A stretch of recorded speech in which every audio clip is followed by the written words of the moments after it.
Labas visoms. Šiandieną trumpai noriu pasidalinti, kodėl aš pasirinkau netradicinį verslą, bet tinklinį rinkodarą. Iš tiesų, visada buvau žmogus, turintis vidinę stiprybę, drąsą, žingeidumą, labai man viskas įdomu, smalsi, norisi viską išbandyti, esu turinti savo nuomonę, esu ambicinga, užsispyrusi, perfekcionistė šiek tiek, ar ne, nepasiduodanti, atkakli. Žodžiu, savybių tokia moteris, tai niekada nesirenkanti pačio lengviausio kelio, ar ne? Ir daug ką apsvarstanti. Taigi, tradicinis verslas ar tinklinė rinkodara. Žinote, į verslą ateiti be patirties, kaip sakant, visiškai žaliam, labai rizikinga. Juo labiau, kad tradiciniam versle reikia turėti didelį kapitalą, reikia turėti didelės investicijas, reikia mokėti ištirti rinką, ar tavo paslauga ar produktas bus reikalingas. Ir neturint komandos ir neturint jokių patirčių, žinote, labai yra abejotinas dalykas. O tinklinė rinkodara, tai tu gali ateiti visiškai be patirties, bet turinti savo tokias stiprias savybės ir ateiti pas rėmėją ir sakyti, kad aš noriu bandyti tinklinės rinkodaros verslą, prašau mane apmokyk, pasidalink savo patirtimi, nuo ko man pradėti, aš noriu uždirbti tiek ir tiek, mano tikslas yra, pavyzdžiui, turėti tarptautinį verslą, aš žinau, kas yra tinklinė rinkodara, bet kaip man čia šitoj nišoj augti, ar ne? O jeigu ir nežinai, kas yra tinklinė rinkodara, tai tikrai yra žmogus rėmėjas, kuris supažindins tave apie tai. Jeigu trumpai sakant, tai yra žmonių tinklas, kuriame vystosi verslai versle. Sakau verslai versle dėl to, kad mes kiekvienas čia asmeniškai kuriam savo verslą ir kai ateina pas mus į komandą žmogus, tas žmogus jau kuria savo verslą. Taip gaunasi verslas versle, ar ne?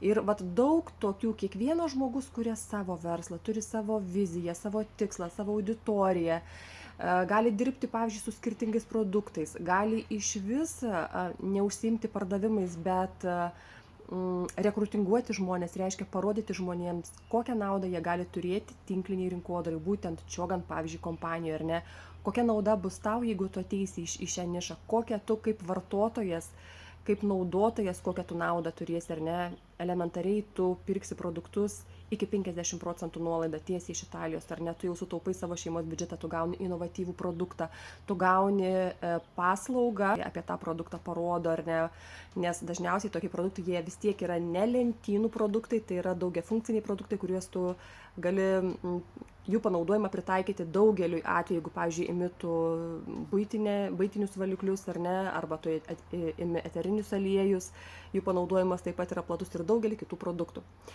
Taigi, kalbant apie žmonės, kurie ateina į tinklinį rinkodarą taip kaip aš buvau be patirties ir man reikėjo įgyti čia verslumo įgūdžių nuo A iki Ž.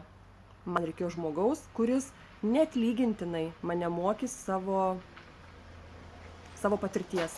Įsivaizduojat, jūs turite kiekvienas, kuris ateinate į šią verslo nišą, privatų mokytoją. Ir jisai gali tau skirti tiek laiko, kiek tau reikia ir išmokyti tuos įgūdžius, kurių tau reikia, tų įgūdžių. Aš nežinau, kurioj dar verslo nišo tai yra įmanoma. Ir žmogus rėmėjas, tai yra tas žmogus, kuris tave moko to verslumo, atsižvelgiant į tavo tikslus, jis nori, kad tau sektųsi, nes tu esi jo komandoje. Kaip aš sakiau, verslas, kuris versle, ar ne? Tai yra tarsi toks estafetinis dalykas, kai mes vieni kitus paliečiam, ar ne? Ir jeigu tau seksis, tai nuo to bus ir man geriau, ar ne? Jeigu man sekasi, tai mano sponsoriui tik nuo to yra geriau. Žodžiu, labai įdomus yra ryšiai, bet tai yra viskas labai harmonizuota, kiekvienas uždirbame savo, bet mes prisidedame prie žmogaus irgi augimo, kaip komandinio augimo, ar ne, nes mes kiekvienas organizuojam apyvartas, ar mes perkame savo, ar mes vykdome pardavimus, ar mes pritraukiame žmonės, kurie gali būti arba vartotojai, klientai, partneriai, ar ne, vis tiek tai apyvartos organizavimas. Tai būtent šioje nišoje nereikia investicijos. Tu atėjai su tokiom dideliom akim, ar ne, žingeidžiom, tu visko klausi savo rėmėjus, į tave moko, tu darai žingsnius. Jeigu tu gali šiek tiek perlipti per savo ribas, nes tu nori asmeniškai augti, tu tai darai. Ir tu darai tada, kada tu esi pasiruošęs. Ir tu darai taip, kaip tau yra geriausia. Ką tu nori padaryti, kaip greit tu nori padaryti, kiek tu nori uždirbti ir ką pasirengęs esi asmeniškai, kokius veiksmus pasirengęs daryti tam, kad tu pasiektum savo tikslą. Tai yra labai labai įdomi veikla. Tai iš tikrųjų kviečiu tuos, kurie irgi norėtų čia augti, užsidirbti ir šią verslo nišą išbandyti. Kaip sakant, geriau vieną kartą pabandyti, nei 100 kartų išgirsti.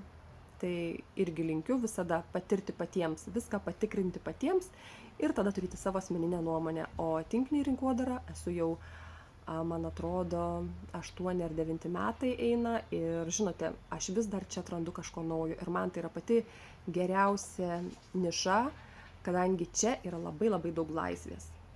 Taip kaip noriu, taip veikiu, kiek noriu, tiek darau ir kiek noriu, tiek uždirbu. Va taip, va tiesiog taip.